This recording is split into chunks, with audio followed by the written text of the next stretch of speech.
안녕하세요. 저는 서울 아산병원 사회복지팀에 근무하는 가정의학과 전문의 전성훈이라고 합니다. 오늘 제가 드리려고 하는 말씀은 어르신의 당뇨병에 대해서 말씀드리려고 합니다. 어르신의 당뇨병이 젊은 사람 당뇨병하고 조금 다르거든요. 첫 번째 특징이 뭐냐면 열정이 증가할수록 유병률이 높아집니다. 즉 연령이 증가할수록 평균 혈당이 높아지면서 당뇨를 앓고 계시는 분들이 점점 많아지고 점점 많이 발견됩니다. 당뇨의 증상은 흔히 말씀드리는 게 뭐냐면 삼다라고 해서 소변 많이 먹고 물 많이 먹고 그다음에 체중 빠지고 뭐 음식 많이 드시고 이런 증상이 심한 당뇨병이 젊은 사람들한테 볼 수 있는데 어르신들의 당뇨병은 그런 증상이 없는 분들이 많으세요.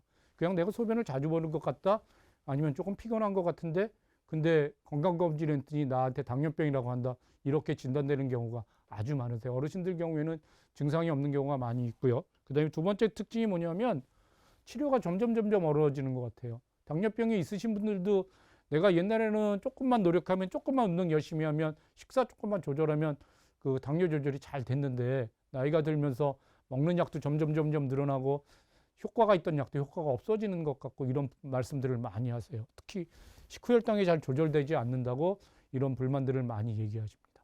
그 다음에 또 한 가지 어려운 점은 뭐냐면 다른 동반 질병이 많으세요. 당뇨병에서 그 혈당이 올라가는 걸 예방하기 위해서 혈당이 올리는 약물을 안 먹도록 그렇게 노력해야 되는데 첫 번째로 그 전형적인 약물이 뭐냐면 스테로이드라고 하는 그런 약이 있는데 이게 뭐 이식을 받았다든지 아니면 류마티스 질환이 있다든지 그 외에 굉장히 많은 경우에 요즘은 스테로이드를 사용하거든요. 그래서 스테로이드가 우리 몸속에 혈당을 올리기 때문에 가능하면 당뇨 있는 사람들은 그걸 안 먹었으면 좋겠지만 당뇨도 중요하지만 지금 가족에 있는 여러 가지 질병 때문에 그 스테로이드나 아니면 여러 가지 약물을 먹을 수밖에 없는 그런 어려움이 있는 것 같고요.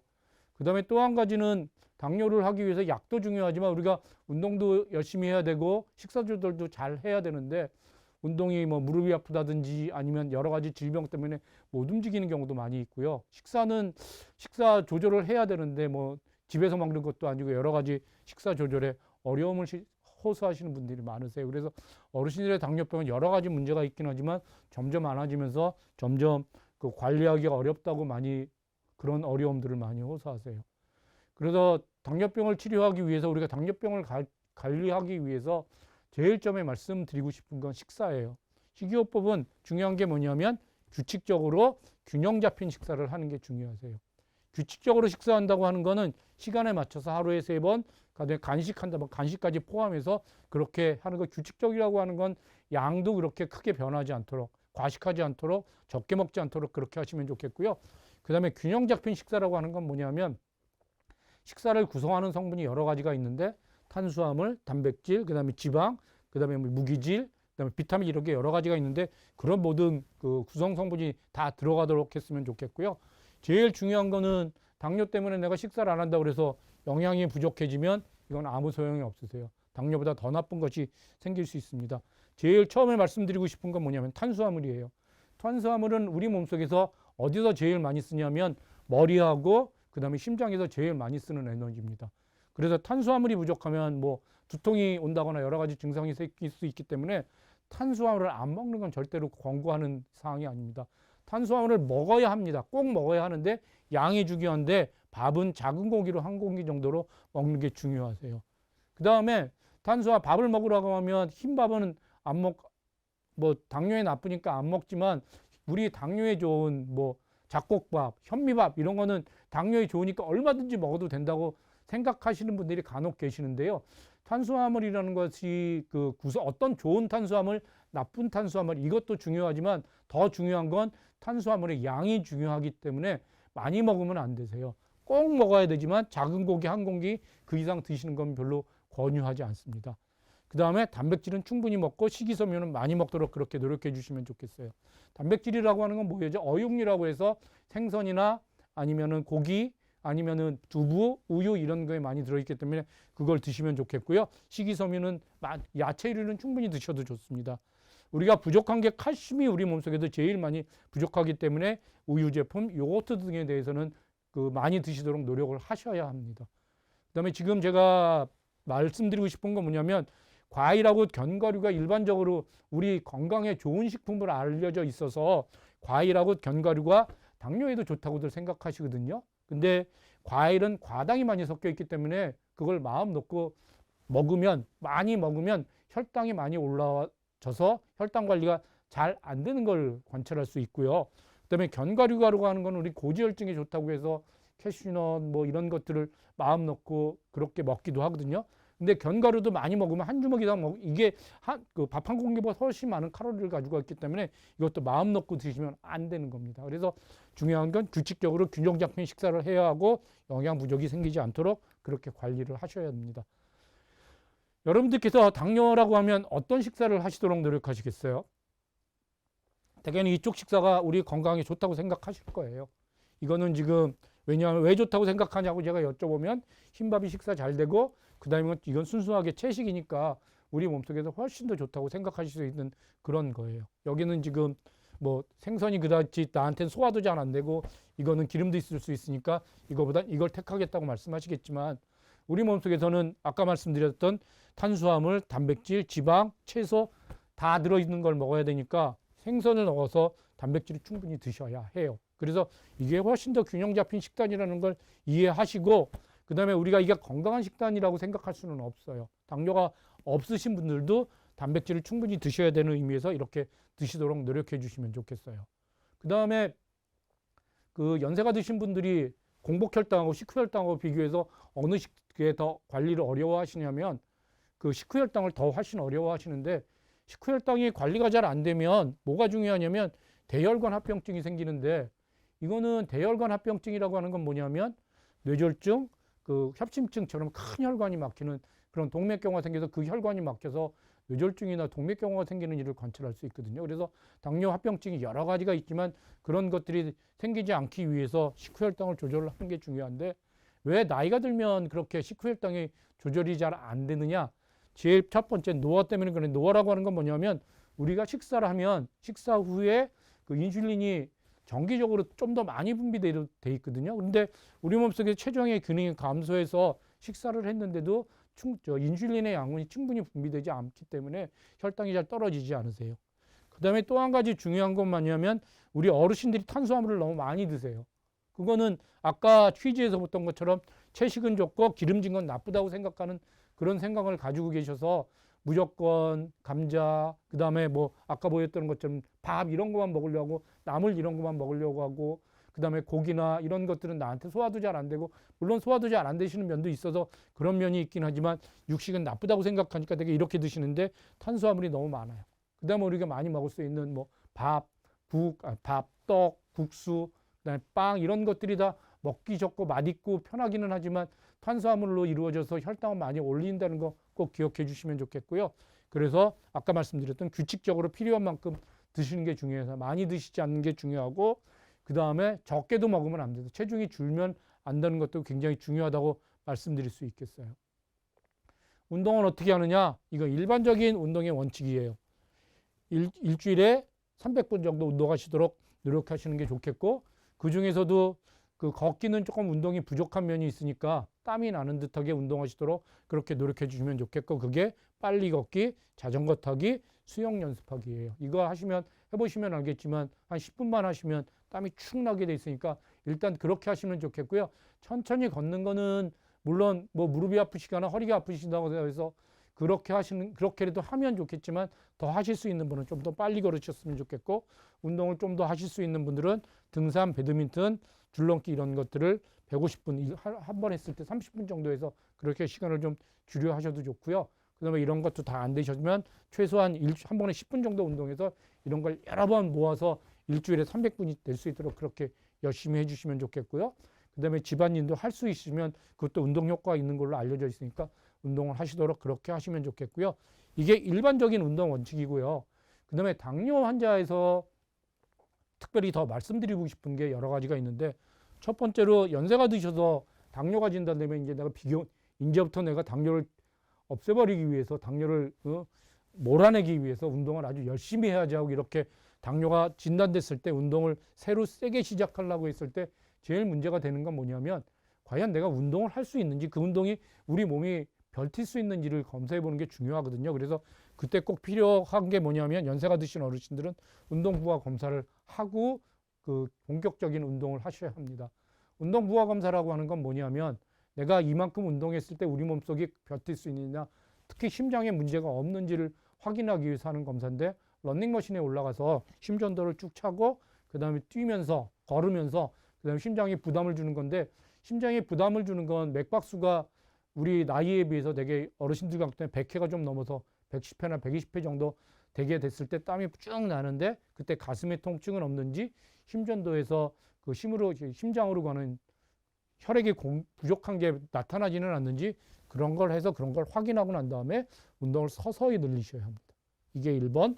그 다음에 운동을 하게 되면 혈당이 떨어지게 돼 있는데 저혈당이 생길 수 있는데요. 이 저혈당은 주로 어떤 사람들한테 생기냐면, 우리가 치료제로 인슐린을 주사를 맞는 경우가 있고, 여기 나와 있는 것처럼 제일 많이 쓰는 약인데 아마리나 다이미크론이라고 하는 약물인데, 이거는 우리 몸속에서 인슐린이 분비되도록 하는 약물이거든요. 그래서 이런 것들이 인슐린이 우리 몸속에서 많아졌을 때, 운동했을 때, 운동할 때, 특히 공복에 운동하게 되면 저혈당이 생길 수 있어요. 그래서 저혈당이 생기지 않도록 운동하시는 게 중요해서 우리가 권유하기는 식사하고 난 다음에 운동하시도록 그렇게 권유합니다. 식전 운동이 아니라 식사하고 난 다음에 운동했으면 좋겠고, 그 다음에 식사하고 난 다음에 운동을 하면 어떤 유리한 점이 또 하나 있냐면 식후혈당을 조절하는 데도 도움이 됩니다. 그래서 공복시 운동 피하고 저혈당, 이런 약을 쓰시는 분들은 저혈당이 잘 생길 수 있다는 거 알아주시면 좋겠고요. 그 다음에 당뇨가 탈수로 인해서 혈당 상등, 심장 기능이 저하되는데, 우리가 당뇨 증상 중에서 소변을 많이 보는 게 상대적으로 우리 몸속에서 수분이 부족하게 되는 거거든요.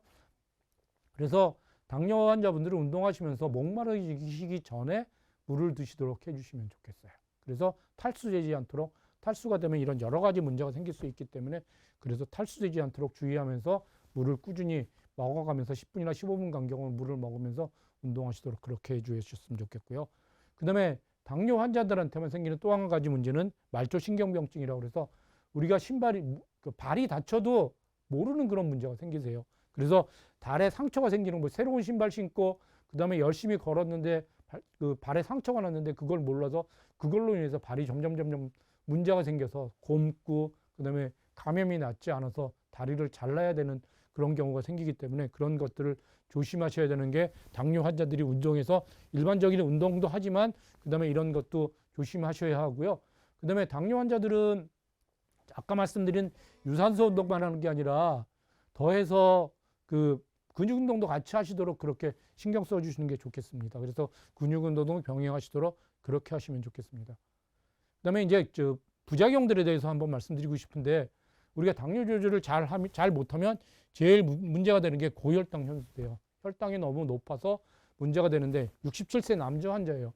이 환자는 과거에 저혈당을 경험해서 거의 정신이 잃을 뻔했어요. 그래서 저혈당을 제일 무서워하시는 분이세요.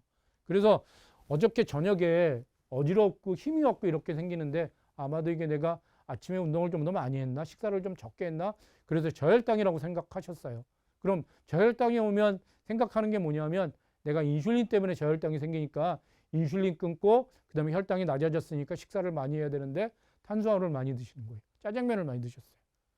그래서 먹고 싶은 대로 내가 아침에 인슐린을 맞았는데도 인슐린을 맞았으니까 혈당이 그 전날 그렇게 됐으니까 그날 아침에 인슐린을 중단하고 식사를 많이 하셨거든요. 그래서 의식조화로 저녁에 응급실로 내원을 하셨어요. 응급실에서 검사해 보니까 혈당이 800이고 당화혈색소는 9.8, 소변은 케톤이 나오는 거예요. 식사를 많이 하셨음에도 불구하고 그 혈당이 많이 올라와서 우리가 지금 배고픈 상태가 돼요. 그래서 진단은 당뇨폐성 케톤산증 고혈당성 혼수예요. 그래서 지금 부족한 게 뭐냐면 탈수하고 인슐린이 부족한 게 제일 문제이기 때문에, 이런 경우에는 대량의 수학하고 인슐린으로 치료할 수 있어요. 그래서 고혈당으로 인해서 탈수가 심각하게 생기는 거라, 지금 이 환자 같은 경우에는 치료를 잘 했는데 과거에 저혈당 때문에 무서워서 스스로 인슐린을 중단하고 식사를 많이 한 게 문제돼요. 그래서 우리가 당뇨 관리를 하면서 저혈당이 생기지 않도록 하는 게 굉장히 중요해요. 왜 저혈당이 피하는 게 중요하냐면, 어르신들 같은 경우에는 저혈당을 경험하고 저혈당이 있으면 치매 위험성이 증가하고, 그 다음에 부정맥의 위험성이 증가돼서 그걸로 인해서 사망할 수 있는 그런 문제가 생겨서 저혈당이 안 생기도록 하는 게 굉장히 중요하고, 아까 그 환자처럼 일단 저혈당을 한번 심하게 경험하면 당뇨 관리에 굉장히 어려움이 생기세요. 그래서 인슐린을 치료한다거나 인슐린이 많이 나오는 이런 약을 쓰는 사람들한테 저혈당이 많이 생기고, 그 다음에 간에서 단 생성이 부족하면 밤에 수면 중에도 발생할 수 있어요. 예방은 약물 치료 끊거나 줄이거나가 아니라 식사를 거르지 않아야 합니다. 식사를 거르고 그 다음에 내가 운동이 부족한 것 같다 그래서 운동을 더 많이 하는 이런 것들이 저혈당이 생길 수 있기 때문에 저혈당을 피하도록 하는 게 어르신들한테는 굉장히 중요해요. 저혈당하고 고혈당하고 어느 게 더 나쁠까요? 고혈당은 사실은 조금 높으면 떨어뜨리려고 노력하면 되지만, 심각한 저혈당이 오면 그때 혈당을 공급하지 못하면 이런 심각한 문제가 생길 수 있기 때문에 저혈당을 피하시도록 하는 게 좋겠습니다. 그 다음에 저혈당의 증상이 뭐냐 하면 어지럽고 기운이 빠지고 식은땀, 가슴 뛰고 불안하며 손이 떨리는 증상이 생기고요. 심하면 의식을 상실할 정도로 이런 문제가 생기세요. 되게 경험했던 분들은 이런 정도에서 치료가 했으면 좋겠고요. 그 다음에 간에서 그 혈당을 만들어주는데 그 증상이 떨어지면 수면 중에도 이런 증상이 생길 수 있고, 식은땀, 악몽, 아침에 심한 두통 등이 생길 수 있습니다. 그래서 이렇게 됐을 때 우리가 치료하는 건 뭐냐면 먹어야 돼요. 주사로 맞든지 아니면 의식이 있으면 우리가 직접 먹어야 되는데, 이게 그 혈당 15g, 당 15g 정도에 해당되는 건데, 사과나 오렌지 주스는 3분의 2컵, 포도 주스가 반컵, 우유도 굉장히 혈당이 많이 높으세요. 근처에 우유가 있으면 우유도 먹어도 되고요. 그 다음에 설탕, 얼음 숟가락 하나, 과자, 사탕 등을 그냥 드시는 게 나아요. 그러면 이렇게 증상이 안 되고 혈당 검사 못했는데 식은땀, 가슴땀 뛰고 좀 이상하다, 그럼 이거 드시는 게 더 나아요. 왜냐하면 고혈당보다는 저혈당이 훨씬 위험한 거기 때문에 그렇습니다. 그래서 이거는 꼭 알아주시면 좋겠고, 운동하실 때, 그 다음에 공복에 운동하지 말고 운동해야 된다면 운동할 때 사탕 주머니에 넣고 운동하시도록 하는 거 꼭 기억해 주시면 좋겠습니다. 그래서 여기까지 말씀드렸고요. 그 다음에 우리가 어르신이 당뇨를 잘 관리했으면 좋겠지만, 연세가 많이 드시면 많이 들수록 철저하게 관리하는 걸 별로 권유하지 않는데, 그 이유는 저혈당의 위험성을 감수하면서 관리하는 건 아닙니다. 첫 번째로 건강한 상태이시고 기대 영양이 충분한 상태라면 당화혈색소를 7.0% 이하로 유지할 수 있도록 철저하게 노력해 주시면 좋겠어요. 그래서 일반적으로 내가 지금 크게 건강에 문제 없고 운동을 잘 할 수 있고 그러면 7% 이하를 유지할 수 있도록 노력해 주시면 좋겠고요. 그다음에 건강 상태가 좀 떨어지고 경도의 인지장애는 지금 치매로 넘어갈지 안 넘어갈지 이런 정도로 조금 일상생활에 어려움이 있다면 여러 가지 문제가 생길 수 있는데, 특히 저혈당, 낙상 우려 때문에 이런 것들이 생기지 않도록 관리를 해야 돼서 되게 8% 정도까지 이하로 관리를 할 수 있도록 그렇게 노력해 주시면 좋겠어요. 8%가 넘어가면 아까 그 환자가 응급실에 실려온 것처럼 그런 문제가 생길 수도 있어요. 그 다음에 이거보다 더 나빠져서 침대에 누워 있다거나 여러 가지 문제가 생기신 분이라면, 그 다음에 만성동발이 증반돼 있고 심한 치매 등으로 인해서 본인이 그 일상생활이 어렵고 남의 도움을 받아야만 일상생활을 할 수 있다면, 당뇨를 그렇게 철저히 6% 당화혈색소를 6% 이렇게 관리하는 게 도움이 안 될 수도 있고, 그 다음에 저혈당의 위험도 있기 때문에 당화혈색소를 8.5%로 조금 더 너그럽게 관리할 수 있도록 그렇게 합니다. 그렇다고 2 이상 올라가는 거는 당뇨 그 자체로 인한 고혈당으로 위한 합병증이 있을 수 있기 때문에 적어도 암만 심해도 8.5% 이하로는 유지할 수 있도록 그렇게 관리해야 한다는 거 다시 한번 말씀드립니다. 그 다음에 이제 마지막으로 당뇨병의 관리를 어떻게 해야 되는지 요약해서 말씀드리는 걸로 끝내도록 합니다. 식사는 적은 양이라도 규칙적으로 섭취하고, 탄수화물은 낮은 당지수로. 낮은 당지수를 말씀드린 우리 고구마 한번 말씀드리면요. 고구마, 감자하고 고구마하고 비교해 보면 고구마가 당지수가 낮아서 고구마가 훨씬 당뇨에 좋은 걸로 생각하실 수 있는데요. 그거는 생고구마 얘기고, 맨 처음에 삶은 고구마가 되면 적어도 그 국수 정도로 나쁜 게 돼요. 그 다음에 그걸 구운 고구마가 제일 맛있는데, 구운 고구마 정도 되면 그 식빵 먹는 것처럼 나쁜 거게 돼요. 그래서 고구마도 생고구마는 괜찮지만 당뇨에 크게 나쁘지 않지만, 삶은 고구마, 구운 고구마는 당뇨에 나쁘다는 거 알아주시면 좋겠어요. 그래서 낮은 당지수로 하는 거는 탄수화물을 꼭 먹어야 되긴 하지만 혈당을 올리지 않는 걸로 그렇게 드시도록 그렇게 하시면 좋겠고요. 두 번째는 운동 열심히 해야 되는데 규칙적으로 근육 운동을 병행하는 걸 신경 써주시면 좋겠고요. 그 다음에 스트레스를 관리해 주십시오. 스트레스 호르몬이 우리 몸 속에 나오면 이것들은 모두 혈당이 분비하는 쪽으로 그렇게 작용하기 때문입니다. 그 다음에 잠을 잘 주무시는 게 중요한데, 11시에서 3시는 우리가 그 혈당을 떨어뜨리는 호르몬이 분비되기 때문에 그 시간에 식사를 특히 11시에서 3시까지 그래서 10시 반에는 주무셔서 4시 이후에 일어날 수 있도록 그렇게 수면의 질을 높이는 게 당뇨 관리에 굉장히 중요하십니다. 그 다음에 또 한 가지 중요한 건 약을 잘 드시도록 그렇게 하시면 좋겠고 약을 먹으면서 내가 어떤 약을 먹는지 그 다음에 그런 약을 먹었을 때 저혈당을 일으키고 있는 약은 아닌지 이런 것들을 약 드시는 분 여러분께서 잘 알아주셔서 저혈당을 예방할 수 있도록 그렇게 잘 관리해 주시면 좋겠습니다. 다시 한번 그 어르신의 당뇨에 대해서 요약해서 말씀드리면 어르신이 나이가 들면서 당뇨 환자가 점점 많아지고 그 다음에 당뇨 환자들은 그 관리하기가 점점 어려워지고 그 중에서 특히 그 식후혈당 관리가 어려워지는데 식후혈당을 잘 관리하기 위해서는 탄수화물을 많이 먹지 않도록 그렇게 노력해야 하지만 탄수화물을 안 먹으면 여러 가지로 딴 문제가 생기기 때문에 탄수화물은 꼭 먹으면서 건강한 탄수화물을 많이 먹지 않도록 그렇게 식사 관리를 잘 할 수 있도록 노력해 주시면 좋겠고요. 그런데 운동하기가 어렵지만 운동도 꼭 관리를 잘 해서 그 다음에 그 열심히 운동할 수 있도록 그렇게 노력하시고 그 다음에 근육 운동을 병행할 수 있도록 그렇게 잘 알아주시면 좋겠습니다. 약 잘 드시는 것도 굉장히 중요한 말씀이라고 다시 한번 말씀드립니다. 예, 이걸로 마치겠습니다. 경청해 주셔서 감사합니다.